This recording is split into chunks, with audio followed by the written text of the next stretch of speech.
Now Finn had two hunting dogs named Bran and Skjolin, who were the most remarkable and amazing hunting dogs anyone had ever seen. And the reason for it was in part because they were Finn's cousins. They had once been human. How it happened was this. Finn had an aunt named Turin, and she was in love with a human man named Ullin. But the thing is, Ullin was also loved by a woman of the Sidhe, one of the invisible ones, the Tua de Danann, the people who live in the hills, live with us all the time, though we cannot see them. This woman was in love with Ullin, and when Ullin and Turin got married, well, all went well, but soon after this, one day, Turin went to draw water from a well, and a small boy followed her with a stick in his hand, and as she bent down to draw water from the well, he hit her with the stick. Now, he was, in fact, this woman of the Sidhe in disguise, and so instantly Turin was turned into a dog. Now, she ran away into the forest, and the thing is, she was pregnant. So sometime later, she gave birth to, well, it would have been two human twins, but in fact, it was two dogs. Eventually, this woman of the Sidhe was appeased and left Turin alone, so she went on to live with Ullin. But though she was transformed back into a human, her children, her two dogs, could not be transformed. So she gave them to Finn MacCool as his hunting dogs. And he named them Bran and Skjolin, and they served him well and loved him dearly. And one day, one fine day, like an egg cracking open, one day, like a card thrown down by that infinite gambler of chance, one day, like a song in the voice or the throat of a bird, one day dawned, and on this day, the Fianna went hunting in the forest. And their dogs went first, going by smell, this way and that through the forest. And all of the Fianna followed on foot, with their spears and their bows and their arrows. But after a while, as Finn MacCool went through the forest, after a while, he heard a strange sound. And this sound was Bran and Skjolin barking at all of the other dogs. Why was that? Well, he went through the forest, and then they all came to a clearing. And there they saw Bran and Skjolin, keeping the other dogs at bay, keeping them away from a dapple gray fawn, a beautiful, sweet little fawn. So everyone called off their dogs, and then Bran and Skjolin commenced to lick this little fawn all over, happily barking, glad to see this fawn. Now, they were out there to kill deer, but this was a hunt after all. But instead, Bran and Skjolin were clearly protecting this particular fawn, and no one knew why. Well, then they all went home, back to their camp in the forest. And Finn went as well, of course, and the fawn came along and walked between these two dogs, Bran and Skjolin, protected by them. And that night the fawn slept beneath a large oak tree with the dogs nearby, and everyone else slept as well. But in the darkness of the night, Finn awoke inside his tent. He felt someone was there. His tent was a large, beautiful structure held up by wooden poles. He awoke in the dark, a little faint moonlight coming through the cracks, through the walls. He couldn't see anyone, but he heard someone breathing, perhaps, in the silence. And then a woman stepped forward into the moonlight, a woman with raven dark hair, and she said, "Finn MacCool, my name is Sive. I have come seeking you, for I seek your protection. May I have it, sir?" And Finn said, "Dear lady, you may have my protection. Absolutely, yes indeed, but tell me, what is your story?" And she said, "Finn MacCool, I am a woman of the Sidhe, and there is a druid amongst us, a dark druid who has fallen in love with me, but I do not desire his love. So I have spurned him and run from him, but he caught me one day and turned me into a deer. So I lived for some time as a deer, until finally one of his servants took pity on me, and told me that if I made it to your encampment in the forest, there the dark druid's spell would have no power, and I could live as a woman once again. And so I wish to stay here with you in the forest. Will you grant me this wish, Finn?" And Finn said, "I will, dear lady, I will." And so she did. Sive stayed with the Fianna in the forest, but she also stayed with Finn. For it wasn't long before the two of them fell madly in love with one another. They walked endlessly in the forest, talking of the wild things that were there, walking amongst the trees and the mosses. At night they shared their stories inside Finn's tent, shared their stories, their two stories going up like flames devouring the same branches in a fire. And soon their songs became one song. Soon their breathing became one breath, one cry in that darkness. So the other Fianna did not see Finn much, and he was happier than he had ever been before. Well, some time went by, and then the King of Lochlin attacked Ireland from the north. The King of Norway, as we call it now. He attacked from the north, and all the Fianna had to go north to fend off this attack. So Finn said goodbye to Sive, and off he went. And many fierce battles were fought, and it took much thinking and work of arms and strategy and magic and poetry as well. But eventually the King of Lochlin was sent away from Ireland, and he was not victorious. He was defeated and sent back to Lochlin. So Finn MacCool and the Fianna returned, tired, weary, through the countryside of Ireland. Over the hills, through the forest, they went back to the encampment of the Fianna. But when Finn got there, a young woman came walking towards him, with a stone-cold look on her face, and great sadness in her eyes. And she said, "Finn, we are glad to see you on this day. Our hearts would fill with joy if they were not already filled with sorrow. For the strange thing is, you already came home. You came home 2 weeks ago. We all marveled that you had dealt with the King of Lochlin so quickly, but still it seemed like it was you coming home, walking through the forest." Sive, for her part, leapt up from your tent and went rushing out to meet you. "Ah, my dear Finn has come home! Ah, my dear Finn has come home!" And her heart was singing like a bird, and she ran towards you across the grasses. But as she ran towards you, you changed. You became a dark, stone-gray man, large like a thundercloud, and great wings unfurled from your back, surrounding her, and you reached out with a hazel wand and hit Sive on the forehead, and she turned into a deer. And the deer began to bolt away, terror-stricken, but your great stone wings swallowed her up, and then the two of you vanished, disappeared, and were gone.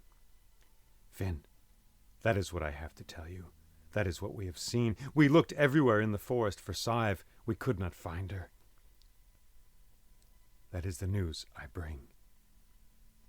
Well, Finn gave out a great cry, and then he called for his dogs, Bran and Skjolin, and off he went into the forest, searching for Sive. All that day he searched until late in the night, and then he returned, weary and tired, and slept in the camp of the Fianna. And the next day was the same. He searched through the forest, looking for Sive, and the day after as well. Finn declared that there would be no hunting of deer for 7 years in Ireland, for he was afraid that someone would kill Sive inadvertently. So he searched every length and breadth of Ireland, up and down, for many years, searching for Sive. But in the end, he could not find her, and he returned in defeat to the camp of the Fianna, and he went into his tent and he wept for many days.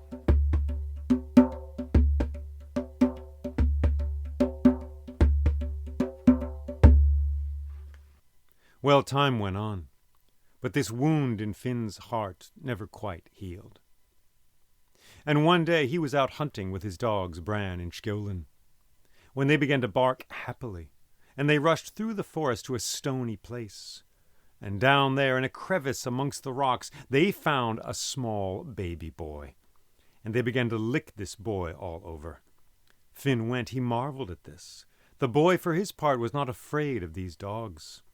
Finn looked into his eyes, and he saw something which looked like home, something familiar. He looked around. No one else was around, only the wind blowing over the stones.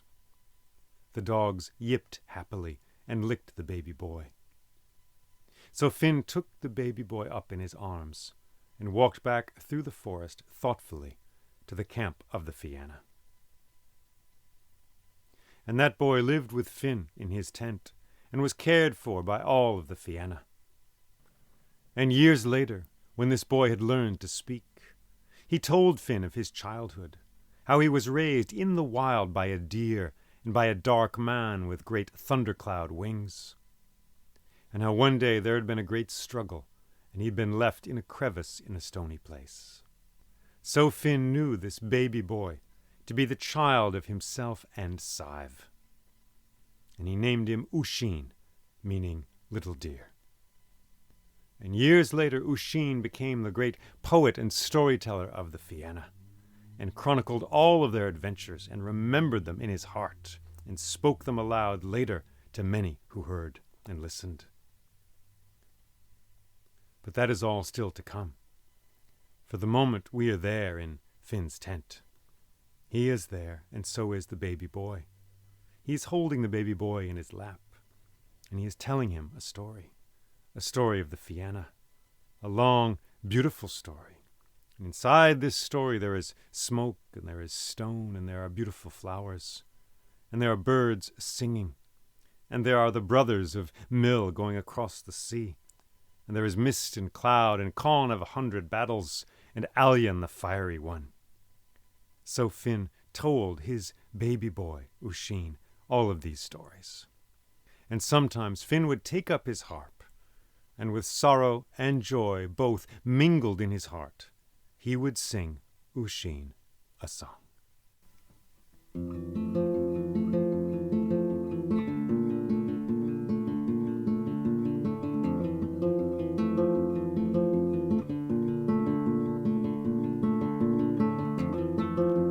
Here inside the rain,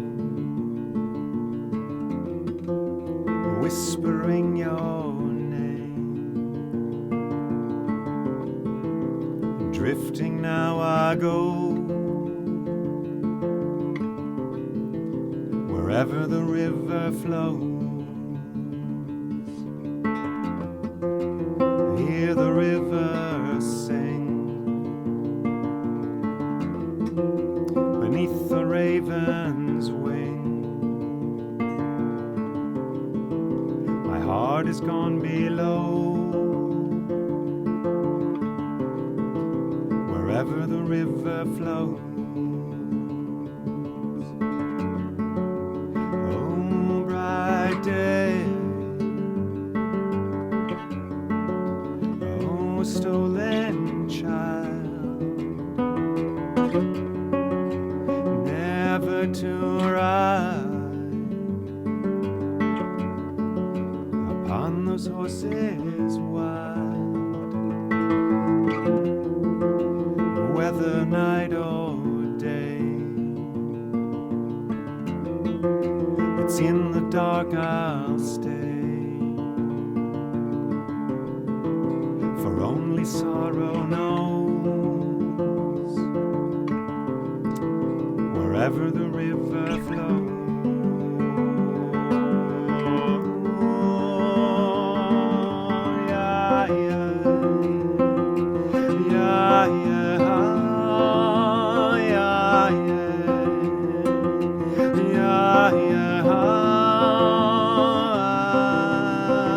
I'm wide awake. I'm wide awake. I'm wide awake. I'm wide awake.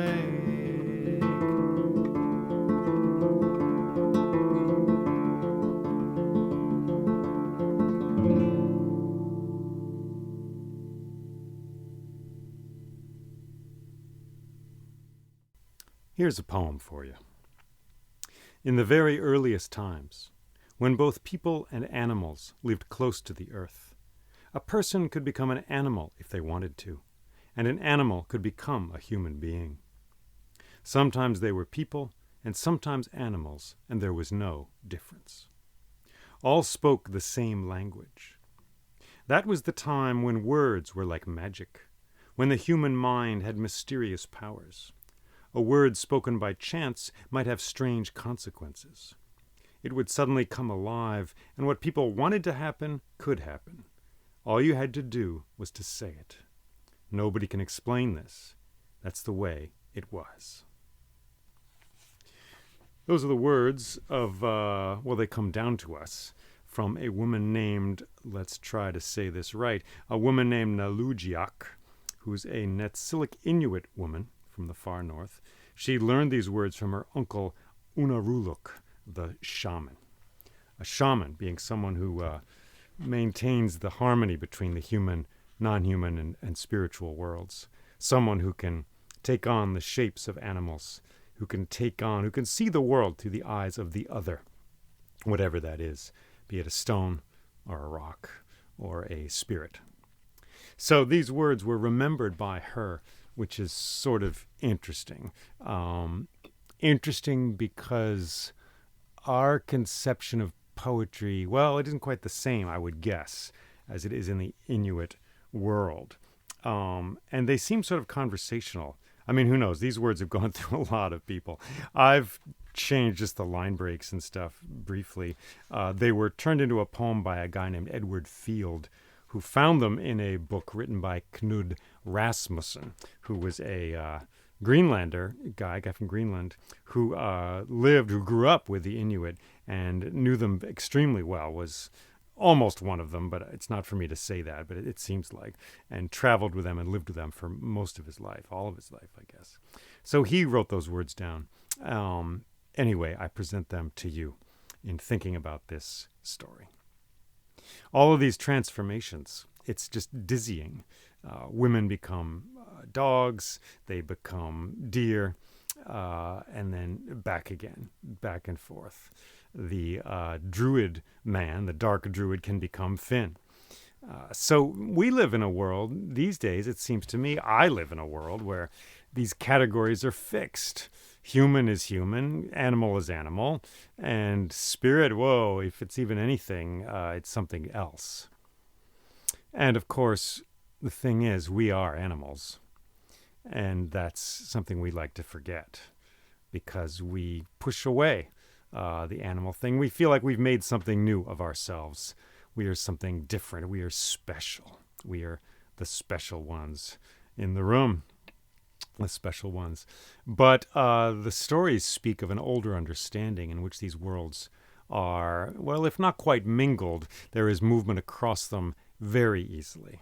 And it speaks more of life as a flowing thing like a river, or a fiery thing like a fire going up, a fire which can eat so many things and live in them. Like consciousness can live, perhaps, in so many things. Just as the fire devours the old driftwood on the beach, just as it devours the house or the letter someone wrote to their grandmother and lives in those things for a moment and is bright and warm and sheds light. So consciousness, perhaps, lives in us, but also in the squirrel and the tree and the fish, and gives life and light to those things, and sparkles and shines, and the world lives. Qi is the Chinese word for the energy of things, that flowing energy. And you can feel it in Tai Chi, Qigong. If you're an acupuncture practitioner, that's what you sense. That's what you work with. Truly, you start with the body, but that's what you're working on is the Qi.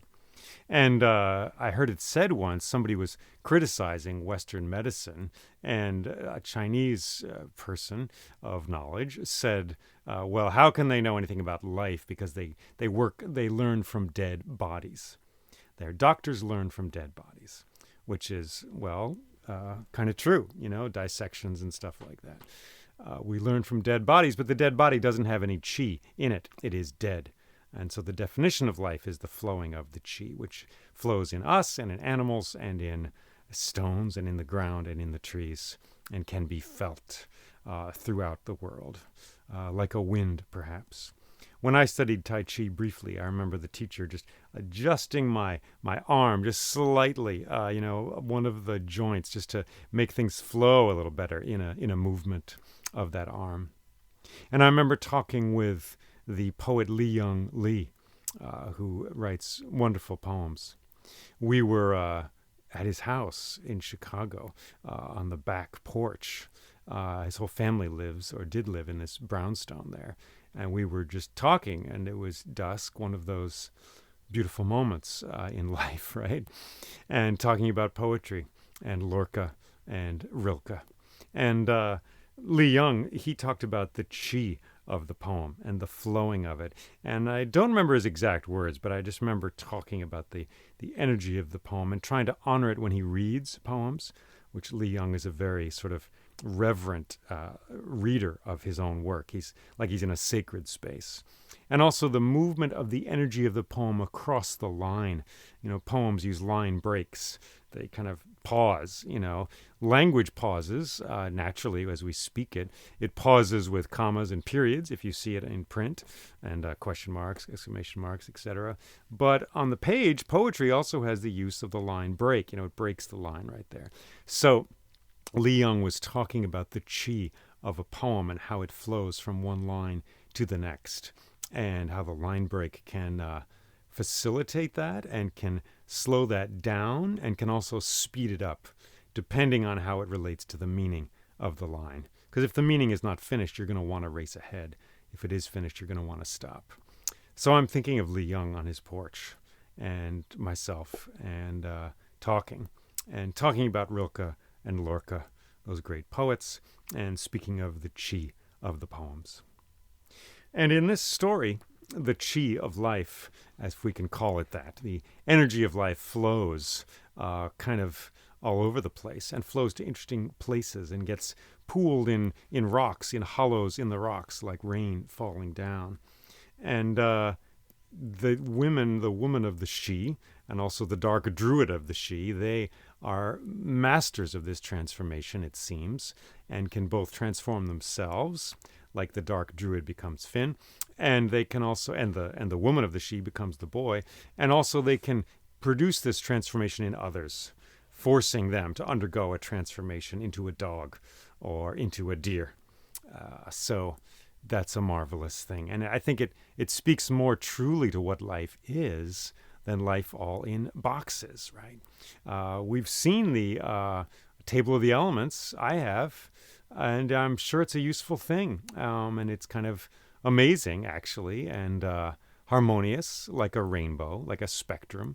The way all those elements are laid out there, kind of marvelous. But from where I'm sitting right now in this story, I'm thinking also of the boxed nature of that structure and the way it shuts things up in little drawers, like hydrogen lives here, helium lives here, oxygen over here. When in fact, in my own experience of life, because that's the only thing I can speak from, it's more a flowing, and it's a moving from one thing to the next. And rarely are things boxed up like that. Now, sometimes they are. And it's like, oh, this ended, bang, that was the end, dead stop. But more often it's a flowing and a changing. And if we can go with that flowing and that changing, that is the direction of life, it seems to me. And to go against that flow, to stop things artificially, to stick them up and say, oh, this is where it ends, I'm putting up a wall, a barrier, that's the direction of death, I would say, of stasis and of becoming something without chi, without energy, without life. So this story flows in a weird way, beginning with the story of the dogs, Bran and Skjolden, and then going to the story of Sive, who flows as well, who moves across the boundaries between the world of the she and then into the human realm, and then back out into it, into the realm of the she again. She leaves the other world, comes to the human world, and then goes back, like a needle and cloth going back and forth, binding things together, weaving them together, holding them together, so they are one cloth. Thank you for listening to this story. And I would just say, may we follow that flowing in our own lives and recognize when we are trying to stop things short and when they want to move forward joyfully or painfully or sorrowfully, they move forward. but that movement is the direction of life. Thank you for listening to this podcast, and take care.